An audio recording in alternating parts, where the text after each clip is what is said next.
Hi everyone, good afternoon. Today we'll learn how to deploy microservice architectured applications on a private Kubernetes cluster with the help of OpenVPN. So let's look at the architecture diagram before we jump into this. Sorry about that. So let's zoom it so that it's visible for everyone. So basically, what we are doing is we have an authenticated G-Cloud account. So the G-Cloud account connects to the OpenVPN server, which then authenticates the roles via Google IAM, and then it connects to the Kubernetes cluster. So internally, we have role-based access control in Kubernetes, but we'll not be focusing on that part. Today, mostly we'll be focusing on the Kong API gateway and setting up the cluster and the OpenVPN server. So for this, let's get started. So I already have a cluster run. I have an OpenVPN server running. So I'll be explaining the parts on how to set up this, but let's get the server up and running, and then I'll take you through this, because starting this would take some time. So I would also want to first run the Kubernetes cluster as well, so that we just have it takes some time to run this. So let's just create this, and then I'll go with the explanation of what is happening internally. So we'll just create it as a supply AI prod. So this would be the name, and we want this to be a zonal, and we will take nearest to my location. That would be Asia South 1A, and then we will be taking the release channel to get the latest versions. And in the node pool settings, we'll just let it be. And in the nodes, because this is just for explanation purpose, we'll just take E2 memories with E2 medium machine type, and the boot disk is not 100 GB is not necessary, so we'll be just taking somewhere around 30 GB for that. And we will be enabling preemptible nodes, but note that we don't want to do this on our production clusters. So for the security settings, we'll just let the default settings be, and then go to the networking part. This is the part where is the most important of this whole thing. We want to create a private cluster, and we'll give master global access as well. Master global access is basically like, if you have different subnets connecting to this cluster, you don't have to change the region, so you can just directly have a global access to the cluster. So we'll just use the default master IP range for this. That would be 172.16.0.0/28. It needs a 28 CIDR block. And then, of course, this is the most important part of this. We have to enable master authorized network to the VPN server, which we just have up and running. So just before this, I created my VPN server. Like the steps I'll explain, of course, but I created a VPN server only, and only that server should be able to access this Kubernetes cluster. So we'll just create authorized network of we'll just name VPN network, and we'll give the CIDR block of its it's a 32-bit IP address, right? So we'll just go and get its IP address, and we'll put that IP address over here, so that only that machine can access this cluster. So if we run kubectl commands on this cluster, it won't work without connecting to the VPN. So we are trying to achieve that. So that would be T7/32, because it has to be a CIDR block notation. And then let's say done. And for other settings, we'll enable GK shielded nodes, and in the metadata features, yeah, we'll just let these be. Yeah, so let's go ahead and create cluster. Note that after this cluster is created, we will not be able to access the repos like Postgres or anything, because it's not connected to the internet yet. So before going to that part, let me explain how the VPN is installed and all everything related to that. So first, we need access to the Google Cloud. So I already have owner access on this project, so I don't need to get any specific permissions for that. But if you want the permissions, basically make sure that you have Kubernetes admin and not the containers, sorry, the compute engine admin permissions as well. So next, so now that we have access to Google Cloud, and we just create like I just popped up a running machine, but what we would start with would be, we would be creating a GCP machine, virtual machine basically, and on that virtual machine we'll be installing OpenVPN and EasyRSA. So OpenVPN is a basically a VPN server, and EasyRSA is used to set up the certificates for the server. So the next process includes like setting up the certificates, and you give your organization details. Like here I'm just I've given something as an example, and in the key name try to put it as server, because this setting would be used eventually in other places as well. So I've given some steps to we'll be running clean all, and then sometimes there is a possibility that when we generate this when we run this command to generate this folder, what would happen is we would be seeing files like OpenSSL1 and OpenSSL.98, something like that. Just make sure that the latest version of it is renamed to openssl.conf. Then we'll build the certificates. Then we'll build the key server for the server which we created earlier. That would be this exact name, and then it will ask for some prompts, but which we have already given most of them here. And then after this, and in the end it will ask for 2 prompts where you have to press Y. So just pressing enter would skip that. Then we would be building a Diffie-Hellman key. This is actually quite strong key. So why is this used? Because we need something to encrypt our OpenVPN server, right? So for that we'll be using a Diffie-Hellman key, and of course since it is a 2048-bit key, it takes some time to generate it.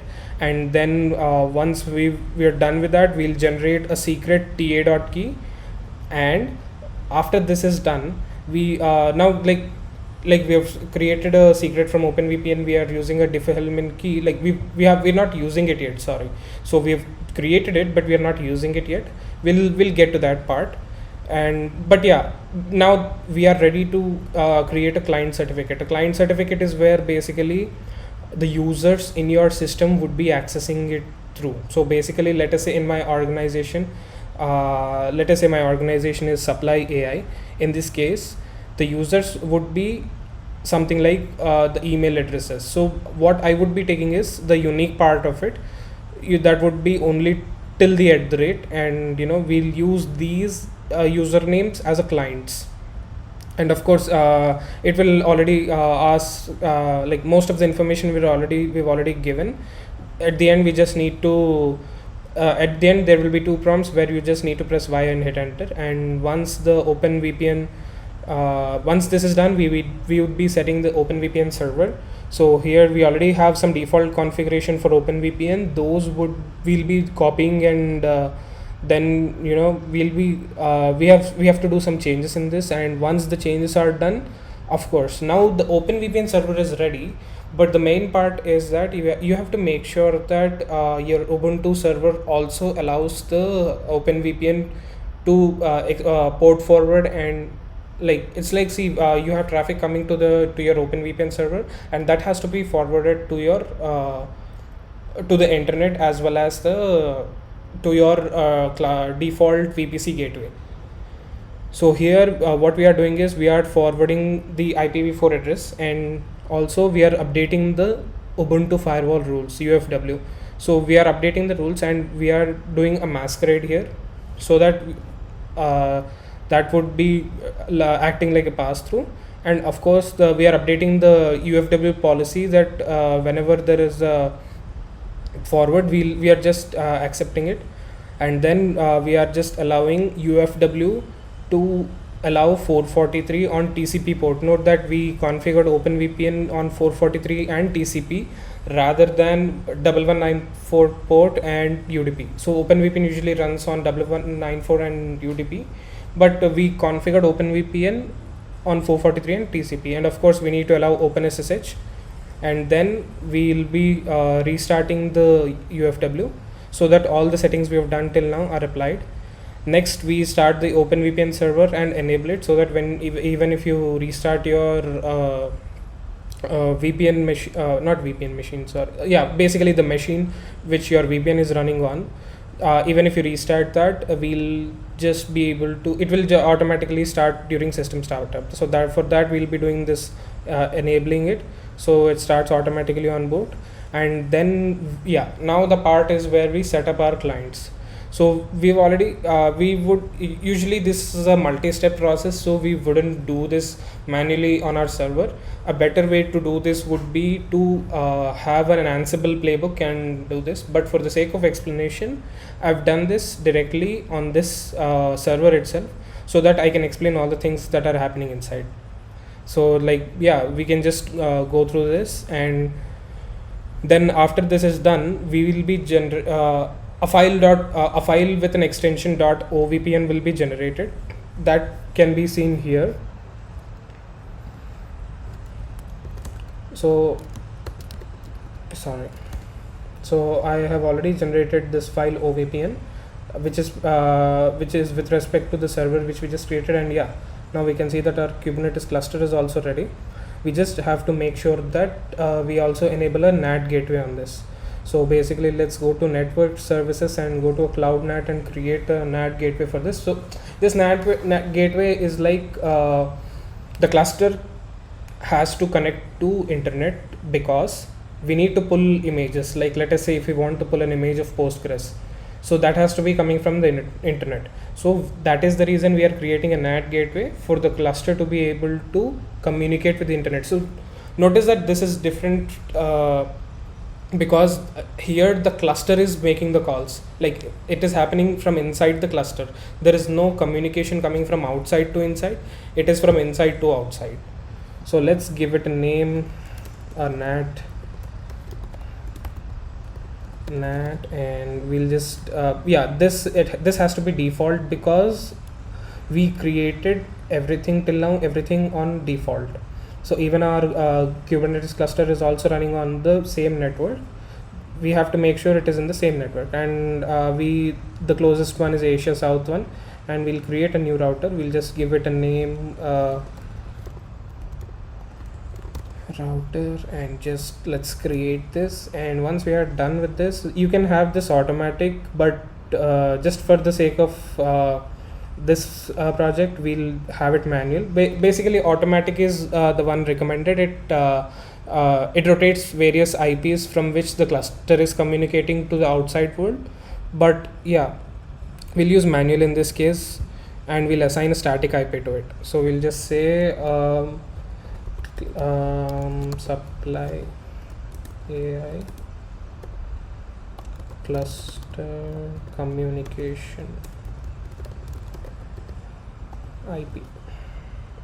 I'll just reserve this, and once we are done with this, it should not take, yeah, it's done. Okay, now once we are done with this, we'll just create this NAT gateway, so that the cluster should be able to access the internet and pull the images.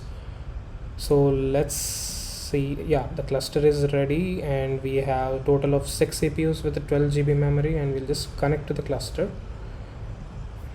So if we see, let's see the context. I don't have any context yet, so let's import the context for this cluster. We got the context ready. Yeah, now we don't have VPN, right? So we'll just try connecting.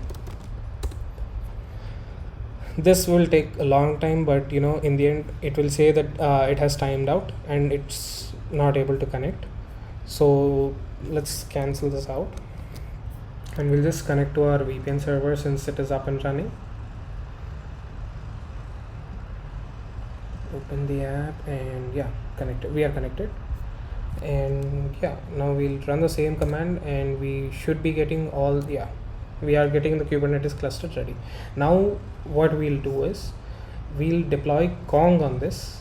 Kong is an API gateway which is used by many companies, and it is a really helpful tool you want to use in your system to basically, you know, to route your microservices or things like that. So okay, before Kong, let's run our microservices. Like I have two microservices in this. One is microservice 1, and I just named them for simplicity, microservice 1 and microservice 2.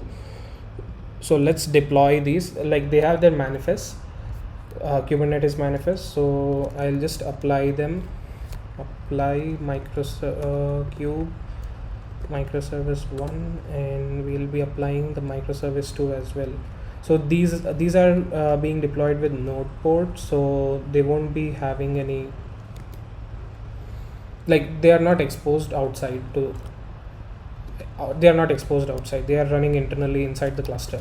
So if we can see the services deployments and pods, like we can see that they're assigned an IP, and they're running inside the cluster on port 80. Now let's deploy Kong. Yeah, basically again we want to automate the process most of the times, and we don't want to carry around the manifest for Kong because it's very big. That is for one thing, and this is a Helm values file, so it just takes the values from this and applies that. And also in this we are giving a load balancer, but the better way would be to install an ingress, not install exactly, but it's like you apply an ingress, and on that ingress we'll be applying the, like basically ingress procures a static IP for us, and for using that static IP we'll be communicating to Kong. But anyways, we are using load balancer here, so that is that. And of course one main thing I forgot to tell is that here the OpenVPN, in the OpenVPN settings, we have not set it up using gcloud MFA authentication. So basically what we can actually do is we can on the server side we can set up an MFA, Google's MFA tool, so that the server would be generating tokens for every 30 seconds for each client, and the client would have the would scan the barcode in the authenticator app, and that token would be serving as the password for their OpenVPN connections. That is a bit lengthy process, so just to keep the video short, I've not done that. Okay, now we have Kong up and running, so we'll just see the services pods. Okay, it's running. So basically if we just check the logs, yeah, we have our Postgres is ready, and it's so since the Postgres is ready, the persistent volume claim has also been accepted. So let's wait for a while till we get the Kong up and running. Okay, till then we'll run Konga as well. Konga is just like a GUI. So for Kong to run, we have to specify some settings, right? So to avoid all the hassle of doing an exec into the container, and that is a hassle actually. So to avoid all that, Konga provides us with a GUI. So its deploy and manifests are very quite simple. It's a load balancer. Of course, we will be eventually routing the same through Kong as well. So I'll just explain what would happen, but at least first let's deploy Konga. So kubectl apply -f kube Konga service in the deployment manifest. Now let's get the pods, deployments and services. Now Konga is getting ready. Yeah, Kong is ready now. Okay, now that we have Kong up and ready, what we can do is just go to the load balancer which was created for Kong, and we should get a no route found on this. So let's go there. Yep, we got it. Anyways, so we've got no route matched with those values, and usually admin is not pointed out, so this is put inside. So if once we are created with Konga, we should be able to modify things in the admin. So let's do that. Yeah, Konga is ready now. So Konga is running on this IP on port 1337. So let's go there, :137. Yeah, this is default. Like we'll just give some sample names.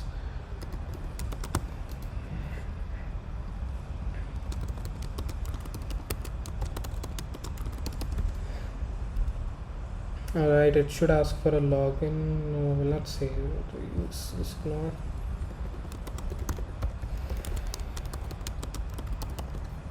Alright, so once we are done with that, we have logged in. Now we have to connect Kong to Konga. So we'll just say Kong API gateway. and we'll give the Kong admin URL. So Kong admin URL, like notice that this is running inside the cluster, so just the service name and the port would be the URL for this. So the Kong admin URL would be http this with the port of this. So let's give it that, paste admin and colon 8001. So this should happen in a moment. Yeah, it got connected. And now let's create routes for our microservices to run. So before creating routes for the microservices, let's go to Cloudflare and give our server a name. We'll just log in, and I have a sample domain which I got it. So we'll be using this domain, and what we would do is where Kong is running, we'll point it to that domain. So it's like we'll add this.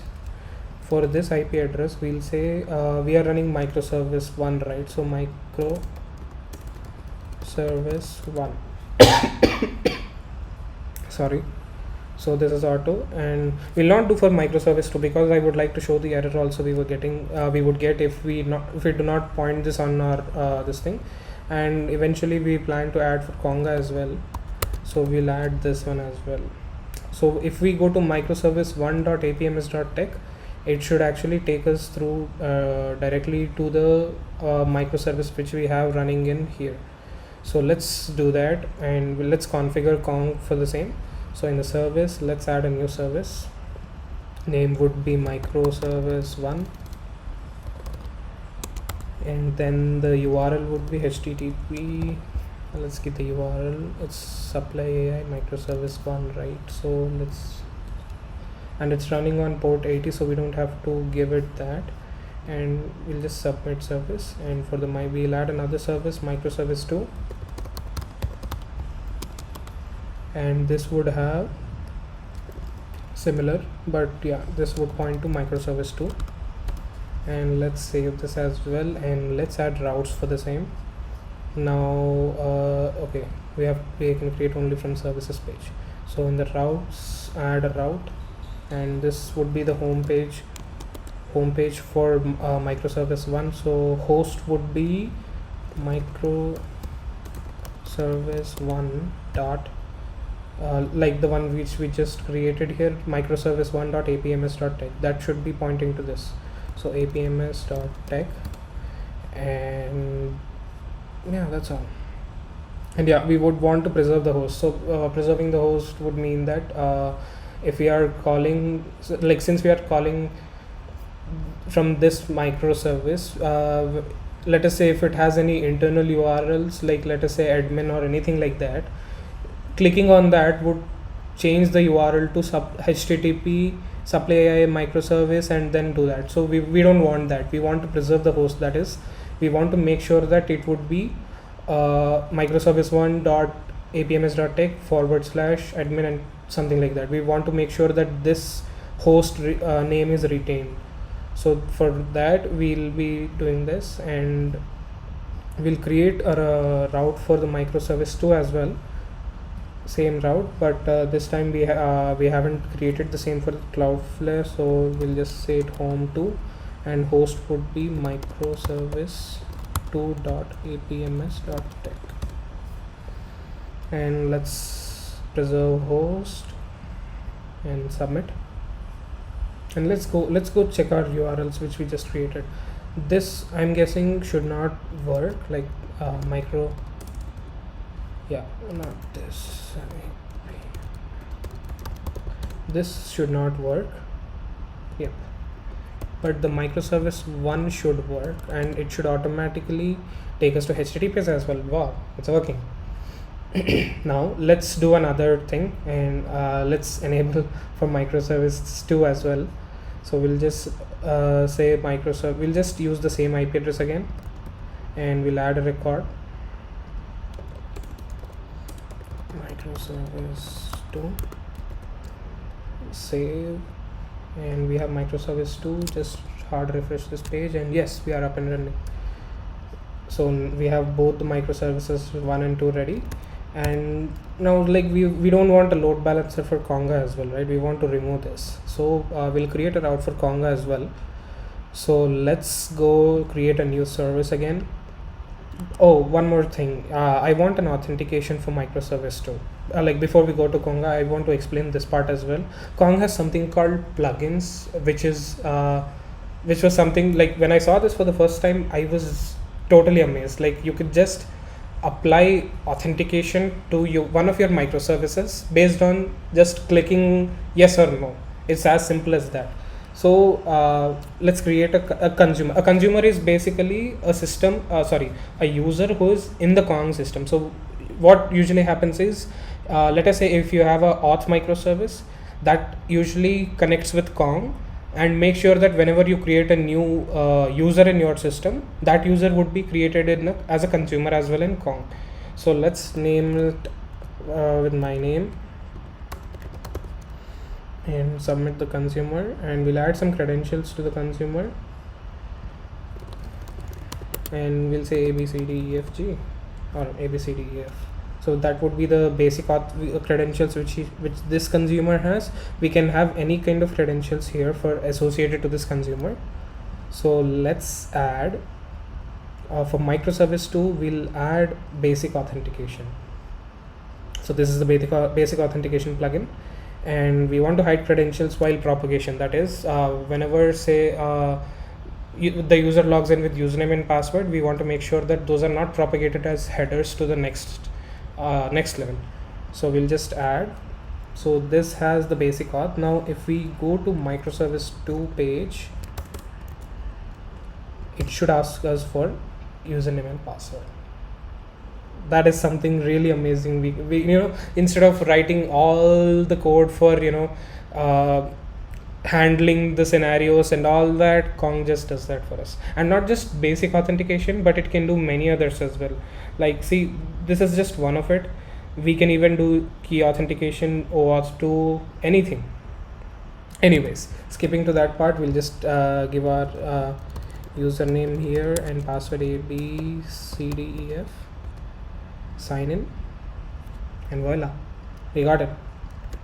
Anyways, so now that this is done, and we'll just of course we need to change Konga to konga.apms.tag. We don't want this load balance, the separate load balancer for Konga. So what we would do is we'll create a new service.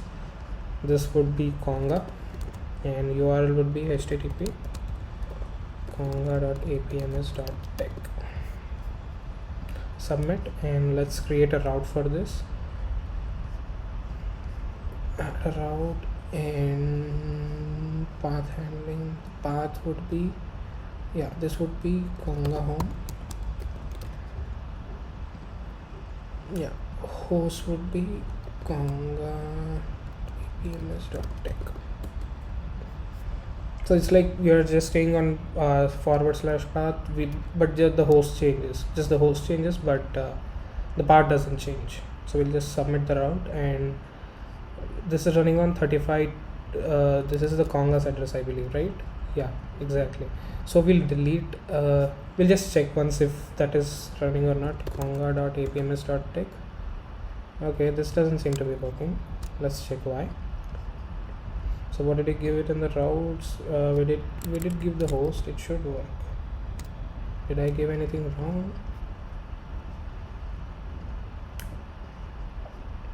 Okay. Did we add it here? Konga? Yes, we did add it here. Let's save these either way once. So we have Konga microservice 1 and microservice 2, and in Konga in the route details, or we'll just add a path / and submit changes, refresh. Let's pause once here so that I can just solve the issue. Alright, I got the mistake we made. So basically this host is not supposed to be konga.apms.tech, but it should be the service name. So that would be Konga SVC, and it's not running on port 80, it's running on 1337. If we check this here, it's running on 1337. Yeah. So let's save the service, and the route should be updated as well. And let's refresh the page. Yep, we have Konga up and running, and we can see, like, make sure the connection is up and running. This is up and running, but anyways, we can solve this later. But yeah, this is what okay, this would probably be because we are serving through HTTPS, and this is because of Cloudflare actually. So this certificate is coming from Cloudflare, and Kong is not accepting that. That could be the reason. But anyways, this concludes the tutorial, and we have successfully set up a VPN and a Kubernetes cluster, which is of course a private Kubernetes cluster, and we are connected to that, and we are running our various microservices in it. That's all. Thanks for watching.